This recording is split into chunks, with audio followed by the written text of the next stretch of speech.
기독교에는 국경이 없으나 그리스도인에게는 조국이 있다는 말이 있습니다. 참된 신앙은 그 시대와 민족과 역사적인 책임을 감당하는 것이라고 할 수가 있습니다. 국가 없는 교회가 없고 교회 없는 신앙은 조립할 수 없는 것입니다. 진정한 신앙에는 역사의식을 가지고 시대를 향한 소명을 감당하는 데 있다라고 할 수가 있습니다.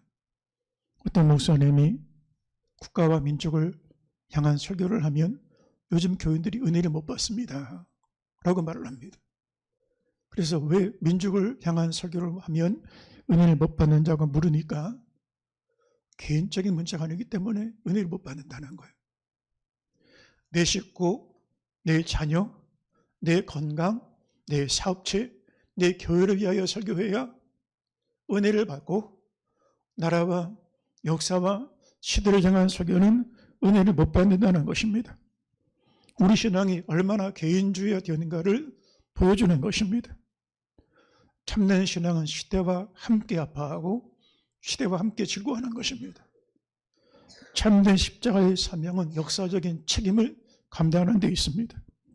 개인의 구원과 축복과 성공에만 머무는 기독교, 현재 내 삶의 위로와 치유와 축복과 부흥을 바라보고 내세 천국 말하는 천국은 성경이 말씀하는 천국과 다른 개념입니다. 성경이 그렇게 하나님 나라를 말씀하고 있지 않습니다. 하나님 나라는 현재 나의 가정과 시대와 민족 앞에 이루어지는 나라를 말씀하는 것입니다. 성경 속의 하느님의 사람들은 그 시대 자신의 조국을 향한 역사적인 책임을 감당했던 사람들이었습니다. 모세는 애굽 바로의 궁에서 왕자의 신분을 가지고 입양받아 왕자의 신분으로 살았지만 그 모든 부귀영화를 누릴 수 있는 특권을 포기하고 동족 히브리인과 함께 고난받는 것을 선택했습니다.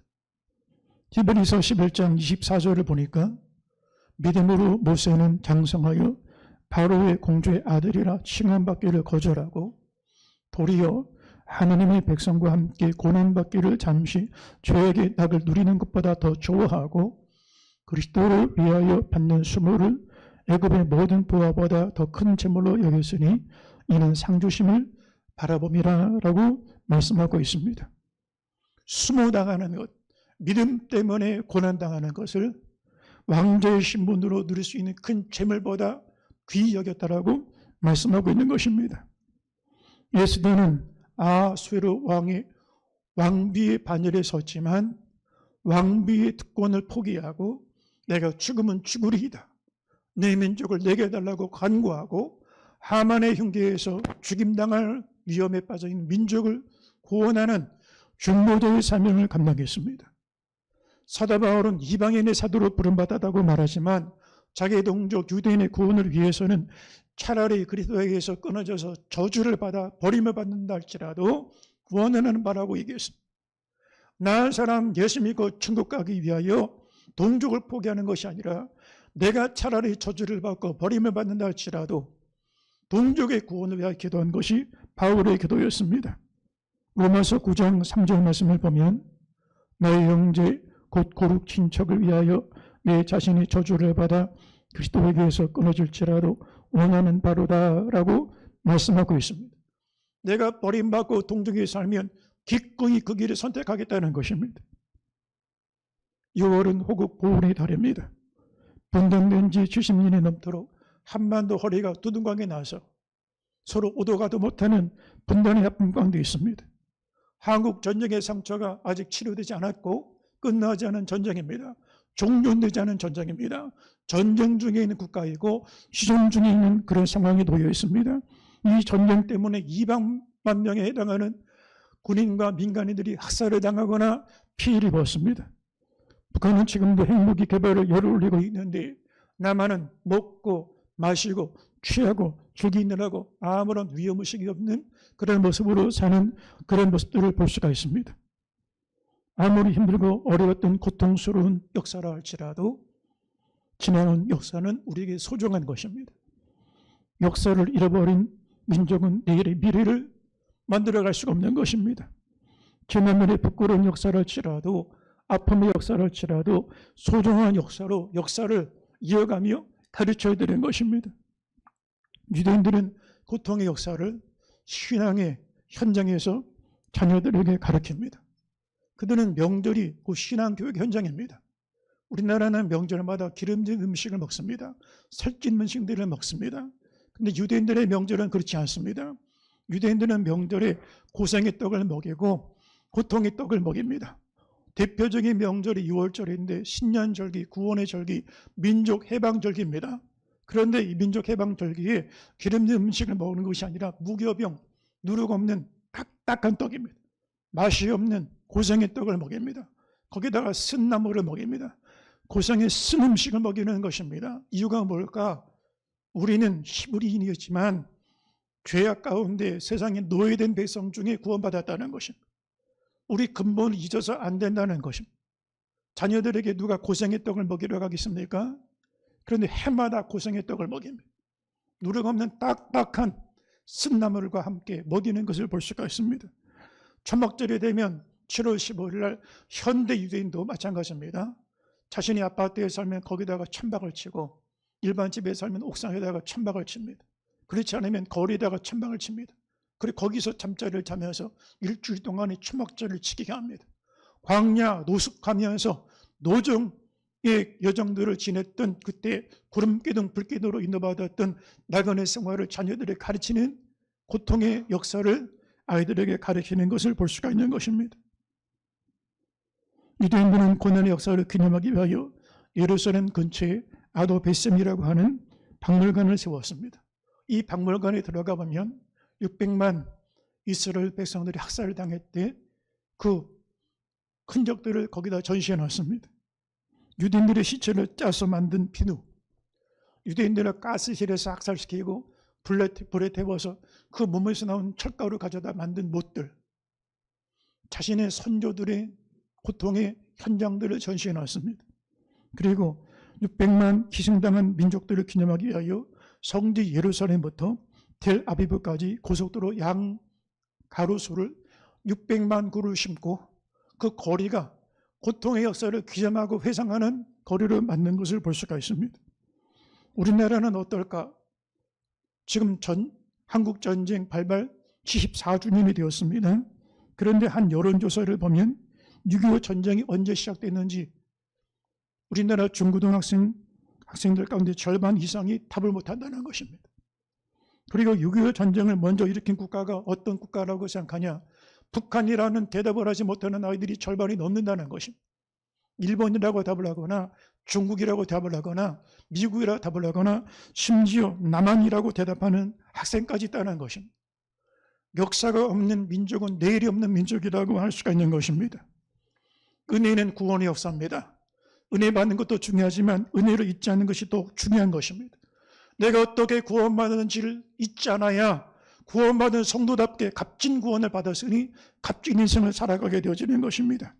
뼈아픈 고통의 역사이지만 역사를 가르치면서 역사의 교훈을 이어갈 것이 중요한 우리에게 주어진 책무라고 할 수가 있는 것입니다. 여러분, 대한민국 자유민주주의라고 하는 국가가 존재하기까지 얼마나 많은 고통과 피해 내는 희생들이 있었습니까? 6.25 전쟁의 통계를 보면 국군 사망자가 13만 7,899명이 이르고 실종자 수가 3만 2,838명이나 됩니다. 부상당한 국군이 45만 742명이 되고 민간인 사망자는 학살당한 사람까지 37만 명이 학살을 당했습니다. 그 피해자들의 가족들이 지금 살아있습니다. 부상당한 사람만 23만 명이 되고 피난민들은 240만 명이 피난민이 되었습니다. 전쟁 고아가 10만 명이나 발생을 했습니다. 자식을 잃은 부모가 20만 명의 가정에 이르고 남편을 전쟁에 잃어버린 과부가 20만 명에 이른 그런 피해를 남겼습니다. 일반적인 부상이 아닙니다. 총상을 입어서 팔이 잘려나가고 팔이 잘려나간 그런 부상자들을 말하는 것입니다. 워싱턴에 가면 에브라함 링컨 기념박물관 그 근처에 한국 전쟁 참전 용사들을 기념하는 자유공원이 있습니다. 그 희생기념비를 보면 전사당한 미군이 5만 4천 명, 유엔군이 62만 명, 실종당한 미군이 8,100명, 유엔군이 47만 명, 포로로 끌려갔던 미군이 7,100명, 유엔군이 9만 2천 명, 부상당한 미군이 10만 3천 명, 유엔군이 106만 명이 희생을 당했습니다. 이 6.25 전쟁 때 아이젠하워 대통령의 아들도 전사당했습니다. 벤트리트 장군의 아들도 목숨을 잃었고 클라크 유엔군 사령관도 아들이 잃었습니다. 워커 중장은 본인과 아들, 부자가 다 한국전쟁에서 목숨을 잃었습니다. 24사단을 지휘했던 딘 소장은 전쟁 포로가 되었습니다. 그 전쟁 기념비 아래는 이런 문구가 적혀져 있습니다. 알지도 못하는 나라, 만나도 본 적도 없는 사람들을 지켜달라는 부르심에 응답한 아들과 딸들을 기리며, 그리고 freedom is not free. 자유는 결코 공짜로 얻어진 것이 아니다. 전혀 얼굴도 모르고 만나본 적도 없는 이방인들이 이 땅에 피를 흘려서 대한민국을 지켰습니다. 그런데 여러분, 인천의 자유공원에 가면 맥어도 장군 기념탑이 공상이 있는데, 남한에 있는 북한을 조종하는 사람들은 맥어도 장군의 동상을 무너뜨리려고 하는 시도를 합니다. 200만이 학살을 당했고 전쟁 피해를 입었는데 북한의 김일성, 김정일, 김정은은 찬양을 하고 남한의 자유대한민국의 국민들이 투표로 세운 대통령을 흔들어버리는 그런 세력들이 있습니다. 이것이 어떻게 애국이 될 수가 있겠습니까? 북한은 전쟁 도발을 일삼고 날마다 김정은 하는 일이 뭡니까? 미사일을 쏘는 데가 있고 핵무기 개발하는 데가 있고, 그런데 남한은 먹고 마시고 살치와 음란과 일락과 도박과 마약에 미쳐 살아가는 사회가 되어 말았습니다. 심판전에 소돔성을 보는 것과 똑같습니다. 강남역 주변에 밤새 술집마다 술에 만취는 사람들이 가득하고 아이들은 게임에 빠져있고 약물 중독에 빠져있고 노숙자는 거리 넘쳐나는데 한쪽에서는 생일 파티하는데 하룻밤에 술 파티로 5천만 원짜리 술 파티를 하고 1억 원짜리 술 파티를 하는 그런 사치와 일락과 정욕에 빠져 살아가고 있습니다. 그 가운데 교회는 내 개교회만 성장하면 된다고 하는 개교회 주의에 빠져 있고 목사의 유명세, 개인의 성공의 척도처럼 여겨지는 그런 세상 속에 있습니다. 어떻게 하든지 교회만 성장하면 된다고 생각을 하고 역사의식, 민족과 함께하고자 하는 그런 의식들은 사라져버린 교회가 되고 말았습니다. 하나님이 과연 이 시대를 바라보실 때 어떤 마음이실까? 예수 믿고 구원받아 천국 가면 끝나는 기독교를 과연 하나님이 기뻐하실까? 진지하게 묻고 대답해 볼 그런 시기라고 할 수가 있는 것입니다. 교회는 개인의 안일과 평안을 구하는 신앙에서 벗어나 역사 속에 들어가 하나님의 구원의 역사를 이루어가는 것이 교회에 주어진 책임이요 사명이라고 할 수가 있는 것입니다. 국가가 어떻게 되든 나은 사람 잘 되면 되고 내 식구, 내 자식만 먹고 살면 된다고 생각하는 안일한 개인주의가 이 시대에 점점 어두움의 그 역사들을 만들어갈 수 있다고 할 수가 있는 것입니다. 러시아의 어떤 사람은 성냥개비 하나를 아끼기 위하여 내 성냥개비 하나를 아끼면서 국가에서 무상으로 주는 가스를 하루 종일 태우는 그런 얘기를 들어본 적이 있습니다. 아프리카의 어떤 나라는 밤새 가로등을 가져다가 자기 집에 기구를 만들고 전기줄 뽑아다가 빨랫줄로 사용하고 국가가 거덜나더니 상관이 없습니다. 나만 잘 살면 된다고 생각하는 그런 의식을 가지고 있습니다. 우리나라 지도자들이 청와대에 들어가고 국회에 들어가는데 자기 안위와 자기 성공에 몰두하고 역사와 민족과 시대와 함께 아파하고 울며 함께 책임을 감당하는 지도자들이 어디에 찾아볼 수가 있겠습니까? 바벨론의 포로를 끌려갔던 이스라엘 백성들이 귀환한 이후에 수에로 왕이 왕비였던 에스더는 자신이 왕비의 자리에 있을 때 그의 사촌 오라버니였던 모르드게는 네가 지금 그 지위에 올라간 것이 네가 왕비가 된 것이 너 개인을 위한 것이 아닌 줄을 너는 기억하라. 잊지 마라. 바로 이때를 위함이 아니냐. 고통당한 조국과 민족을 위하여 하나님이 너를 높이셨고 너를 쓰시려고 한 것이 아니냐라고 그에게 하느님의 말씀을 전하는 것을 볼 수가 있습니다. 모르드게의 말을 들었던 에스더가 왕 앞에 목숨 걸고 금식하며 나아가 이 민족을, 내 민족을 내게 달라고 간구하니 하만의 흉계에 빠졌던 동족을 구원하는 하느님의 구원 역사를 감당하는 것을 볼 수가 있는 것입니다. 기도하는 한 사람이 한 민족보다 강합니다. 기도하는 한 사람이 한 민족을 살려낼 수가 있습니다. 우리 신앙이 교회 중심으로 너무 치우치지 말고 가정과 일터에서 살아있는 균형 있는 신앙의 사역을 감당할 수 있게 되기를 주의 이름으로 축원합니다. 어떤 사람이 신앙은 애가 타는 것이라고 그렇게 표현을 했습니다. 왜 애가 탈까? 거룩한 하나님의 나라를 바라봐야 되는데 죄악 때의 세상을 보니 애가 탄다는 것입니다. 애가 끓어오른다는 것입니다. 애가를 부를 수밖에 없다는 것입니다. 소돔성에서 거주했던 롯이 소돔 성민들의 날마다 들리는 소식들을 보고 마음이 괴롭습니다. 영적으로 고통함을 느낍니다. 삶이 어려워서 가냅니다. 경제적으로 어려워서 가냅니다. 영혼이 곤감을 당합니다. 의인 롯이 소돔성을 바라보고 곤고했다 그랬습니다. 애가 끌어올랐다는 거예요. 신대원 동기 목사님 가운데 포항에서 목회하는데 큰 교회를 담임을 하고 있습니다. 교회가 성전을 하고 새 성전을 짓습니다. 아주 거대한 성전을 짓습니다. 그런데 성전을 짓고 교회가 부흥했는데 목사에게 우울증이 찾아왔습니다. 마음이 타들어가는 것입니다. 이상하지 않습니까? 교회가 커지고 부흥이 되고 성전이 세워지고 목사가 유명해졌으면 목사가 행복해져야 되는데 그게 아니에요. 자기 마음이 가시방석으로 가득한 거예요. 왜 그럴까? 애가 끌어오는 거예요. 성전 짓는 과정이나 교회를 세워 목회하는 과정에서 아름다운 에덴에서 목회하는 게 아닙니다. 완전히 가시와 엉뚱기가 가득한 데서 목회를 합니다. 그 죄악의 현실을 봅니다. 그러니 거룩한 주의 나라를 바라보는 갈망하는데 현실은 그렇지 않으니 애가 끌어오르는 거예요. 애가 끌어오르니 영적으로 마음의 병이 찾아온 것입니다. 예전에는 애가 끌어오르는 애가를 부르는 성도들이 많았습니다.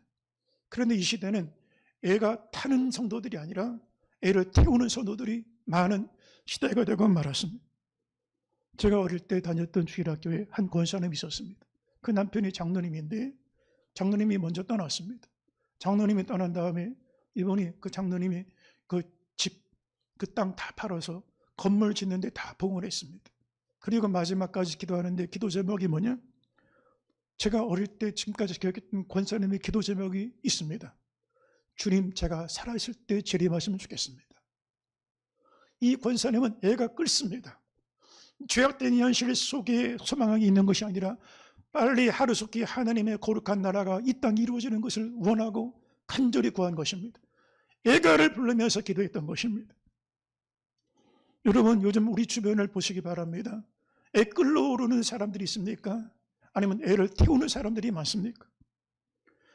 내 자존심 상해서, 내 권리 행사하지 못해서, 돈 문제, 지위 문제, 내 명성이 약해져서 이렇게 애가 타는 사람들은, 애 태우는 사람들은 많은데 교회, 사명, 헌신, 다음 세대, 십자가에 대하여 애 끌어오르는 성도들이 어디가 있습니까? 빌딩은 높아만 가는데 생각은 낮아만 간다. 길은 탄탄해져 가는데 마음은 거칠어 간다. 옷은 고와만 가는데 마음은 더욱 미워만 간다. 십자가는 높아만 가는데 달리는 사람은 아니 보인다. 프랑스의 개혁교회 출신의 신학자면서 철학자였던, 또한 법률학자였던 자크 엘루라고 하는 신학자가 있습니다. 이분이 기독교에 대해서 이렇게 얘기한 적이 있습니다.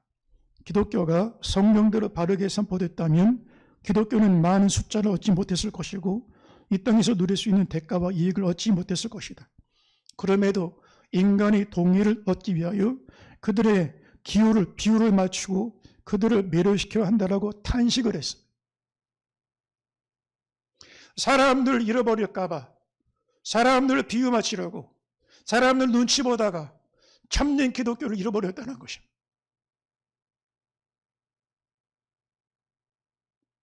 파스칼은 방세에서 참된 그리스도인은 드물다, 믿는 사람도 많다, 그러나 미신에 의해서 믿는 사람이 훨씬 더 많다고 그랬습니다.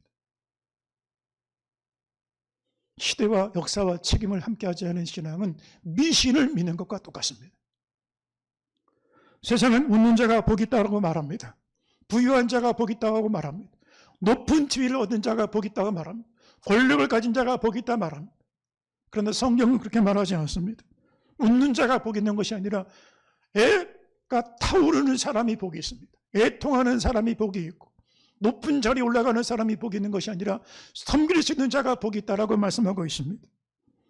예수님은 애통하는 자가 복이 있나니 저희가 위로를 받을 것이며 라고 말씀해 주셨습니다. 교회가 영적으로 건물이 있고 사람이 있고 예산이 있어서 힘이 있는 게 아닙니다. 중세교회가 건물이 있고 사람이 있고 예산이 있고 신학자들이 있었습니다. 그래도 약했습니다. 그러나 교회가 아무것도 없어도 애통함이 있을 때는 영적인 힘이 있었습니다.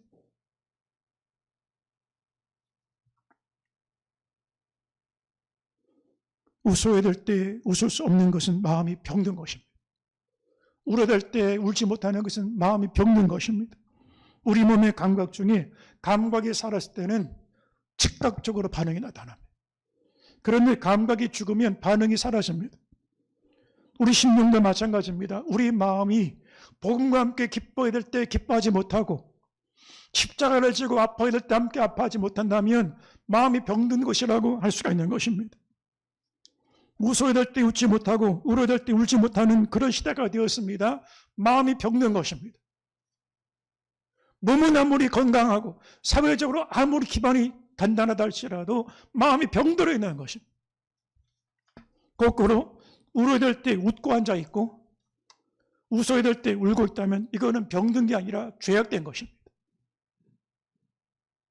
세상은 겉으로는 웃고 있지만 사실은 마음은 울고 있습니다. 괜찮아요. 괜찮다는 말이 아닙니다. 사실은 울고 싶은데 울지 못한다는 것입니다. 예수님은 이 세대를 향하여 무엇으로 비유하였고 피리를 벌어도 춤추지 아니하고 곡을 해도 울지 않는 세대라고 말씀해 주셨습니다. 영이 병들었다는 것입니다. 영적 감각이 죽었다는 것입니다. 세상이 아파하고 있는데 교회는 풍악 소리가 난다? 교회가 죄악된 것입니다. 세상은 아파하는데 교회가 함께 아파할 줄 모른다? 교회가 병든 것입니다. 세상에 상처가 많고 아픔이 많을 때 교회가 함께 아파할 수 있어야 건강한 교회고 살아있는 교회입니다. 그 교회가 세상을 살리는 교회가 될 수가 있는 것입니다. 우리 시대가 아픔과 상처가 많습니다. 상처 없는 사람이 없고 상처 없는 가정이 없습니다. 그런데 교회도 상처가 많습니다. 근데 어떤 분은 그렇게 말합니다. 아니, 나는 이 교회에서 상처받아서, 나는 시험 들어서, 나 자존심 상해서 이 교회 말고 떠나겠다는 거예요. 여러분, 십자가는 상처입니다. 근데 상처받기 싫어서 교회를 떠난다고 하면 어디 가서 십자가를 지겠다는 얘기입니까? 상처가 곧 사명입니다. 상처 없이 어찌 부모가 됩니까? 상처 없이 어떻게 스승이 될 수가 있습니까? 상처 없이 어떻게 교회가 거룩한 교회가 될 수가 있겠습니까? 교회는 상처가 사명으로 여기기 위하여 십자가 지기 위하여 세워진 곳인데 상처받아서 교회를 떠난다면 교회의 교회됨을 상실한 것이라고 할 수가 있는 것입니다.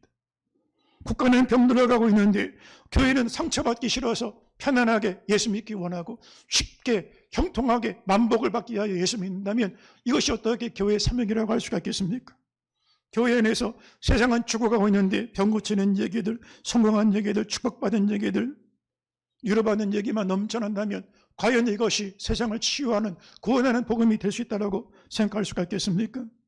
국가는 무너져가는데 교회는 부흥하고 있으니 문제없다고 생각한다면 이것이 과연 진정한 부흥이라고 얘기할 수가 있겠습니까? 대한민국이라는 배가 암초에 걸려 침몰되고 있는데 교회가 어떻게 안전할 수가 있겠습니까? 국가와 교회는 운명 공동체라고 할 수가 있는 것입니다. 지금은 교회가 이 시대와 함께 울고 애가를 불러야 될 때라고 할 수가 있는 것입니다. 예레미야 선지자는 비구원의 운명을 가졌던 선지자였습니다. 자기 당대에 전했던 설교가 이루어지는 걸 보았습니다. 그런데 그 예언이 조국이 멸망당하는 예언이었습니다. 화려했던 예루살렘은 무너지고 또한 정금으로 뒤덮었던 성전은 불에 타고 약탈을 당하고 만국 가운데 열국 가운데 크던 이스라엘 나라는 과부 같은 신사가 되고 열국 중에 공주 같았던 아름답고 화려했던 이스라엘은 모든 나라 가운데 강제 노동을 하는 노예로 전락하고 말았던 것을 보았습니다. 거리마다 절기를 지키기 위하여 성문을 열고 수많은 예배자들의 행렬이 넘쳐났던 예루살렘 성벽은 무너지고 성문은 불에 타고 도로에는 인적이 드물고 성문에 찾아오는 사람이 끊어져서 제단은 등불이 사라지고 제사장은 탄식하고 처녀들은 통곡을 하고 밤새 그 뺨에 흐르는 눈물을 닦으면서 불렀던 시가 애가였습니다. 오늘 교회 안에 이 시대를 바라보고 부르는 눈물의 애가가 있습니까? 교회 안에 민족의 죄와 아픔과 상함을 끌어안고 애통하는 눈물이 있습니까? 당신들의 죄요, 지도자를 향하여 손가락질하는 가운데 우리 자신의 가슴을 치는 애통하는 애가를 부르는 그런 눈물의 고백이 있습니까? IMF가 찾아왔을 때 그때 부자들은 살기 좋은 때였습니다. 왜냐하면 은행에다가 현금 넣어뒀던 부자들은 은행 이자가 20%까지 올라가니까 앉아서 돈 버는 때가 IMF였습니다. 그래서 건배사를 할 때 이대로 이렇게 건배사를 했다는 거예요. IMF 때 가족이 무너지고 기업이 무너지고 국가가 무너지는 상관없어요. 나만 돈 벌면 되는 거예요. 그런데 최근에 부자들이 뭐라고 말한다고 하냐? 건배사를 부르는데 다시 한번 IMF 도왔으면 좋겠다는 거예요. 국민은 어려웠고 힘들어도 상관없다는 거예요. 나만 잘 되면 된다는 거예요. 우리 한국교회 초대교회 선배들에게는 애가를 불렀던 선배들이 있었습니다. 고당 조만식 장로님은 내가 죽거든 내 무덤 비석에 두 눈을 새겨주십시오. 한 눈으로는 일본이 망한 것을 보겠고 한 눈으로는 조국이 독립하는 걸 보기 원한다라고 했습니다. 도산 안창호 선생님은 나라의 국군이 기우는 것을 보고 가슴을 치고 울면서 나는 우리 민족의 죄인입니다. 하나님은 이 민족을 사랑하시는데 나는 이 민족을 위하여 아무것도 한 일이 없습니다. 나는 죄인입니다 라고 말했습니다. 지금 국회에 들어가려고 하고 청와대에 들어가려고 하는 사람들이 나는 죄인입니다. 통곡하는 애가를 불렀던 지도자들이 있습니까? 나는 떳떳하다. 나는 열심히 살았다고 자신이 의를 주장하는 사람만 있지 않습니까? 김구 선생님은 할례를 찾는 백성은 흥하고 원망할 것을 찾는 백성은 망한다고 그랬습니다. 나는 감옥에서 마당을 쓸고 유리창을 닦을 때마다 하나님께 기도하기를 우리나라가 독립하여 새 정부가 생기면 그곳에 마당을 쓸고 그곳에 유리창문을 닦는 일을 해보고 죽게 하여 주옵소서라고 기도한다라고 그랬습니다. 오산학교를 설립해서 민족 지도자들을 배출했던 이승훈 선생님은 죽는 순간에 내가 죽거든 이 몸을 땅속에 묻어 썩히지 말고 이 몸을 기증해서 연구 자료로 쓰라라고 얘기했습니다. 한국교회는 교회 부흥만 위해서 기도한 교회가 아닙니다. 역사와 함께했고 민족과 함께했던 애가를 불렀던 그런 교회였음을 볼 수가 있는 것입니다. 예수님도 예루살렘의 멸망을 바라보시면서 눈물의 통곡의 기도를 드렸습니다. 누가복음 19장 41절 이하의 말씀을 보니까 가까이 오사 성을 보시며 우시며 이르시되 너도 오늘 평화에 관한 일을 알았더라면 좋을 뻔하였거니와 지금 내 눈에 숨겨졌도다. 날이 이를지라 내 원수들이 토둔을 쌓고 너를 불러 사면으로 가두고 또 너와 및 그 가운데 있는 내 자식들을 땅에 메어치며 돌 하나도 돌 위에 남기지 아니하리니 이는 내가 보살핌 받는 날을 알지 못함을 인함이니라 하시니라. 예루살렘의 멸망을 바라보시면서 통곡하며 눈물로 기도하신 것이 예수님의 간구였습니다. 그동안 대한민국을 하나님께서 열방 가운데 얼마나 축복을 많이 주셨습니까? 이 삼성동에 가면 코엑스 빌딩이 있습니다. 그 빌딩이 이렇게 올라가 있습니다. 그 상징하는 이미지가 뭐냐? 70년대, 80년대 고도 성장을 의미하는 무역 성장했던 그 그래프를 건물로 표현한 것입니다. 한국전쟁 때 우리나라는 아프리카보다 못 사는 나라였습니다. 아프리카의 기아와 기근보다 더 어려웠던 고아와 기근이 우리나라의 모습이었습니다. 그러나 지금은 전 세계 200여 국가가 넘는 나라 가운데 무역 규모 10위 올라간 나라가 되었습니다. 1년에 무역 규모만 1조 달러가 넘는 무역 강대국이 되었습니다. 아프리카 대륙 전체 수출액을 다 합친 것보다 대한민국 수출액이 더 많습니다. 예전에는 우리가 문화적으로 뒤떨어져서 다른 나라 영화 카피해서 복사해서 쓰고 다른 나라 음악 모방해서 베끼던 나라가 우리나라입니다. 그런데 지금은 우리나라 K-팝, K-영화, K-드라마가 전 세계를 강타하고 있습니다.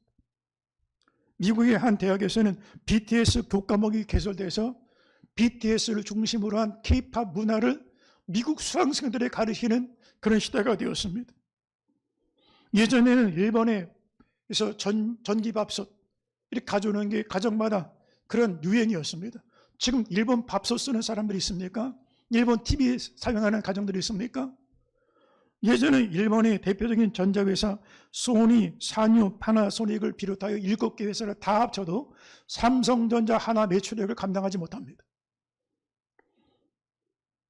미국 뉴욕의 월가에서 나온 보고서를 보면 골드만삭스에서 나온 보고서를 보면 2040년도 만약에 대한민국이 통일된다고 하면 대한민국의 GDP는 전 세계 프랑스, 독일, 일본, 영국을 앞지르고 전 세계 4강 안에 들어갈 것이라는 것입니다.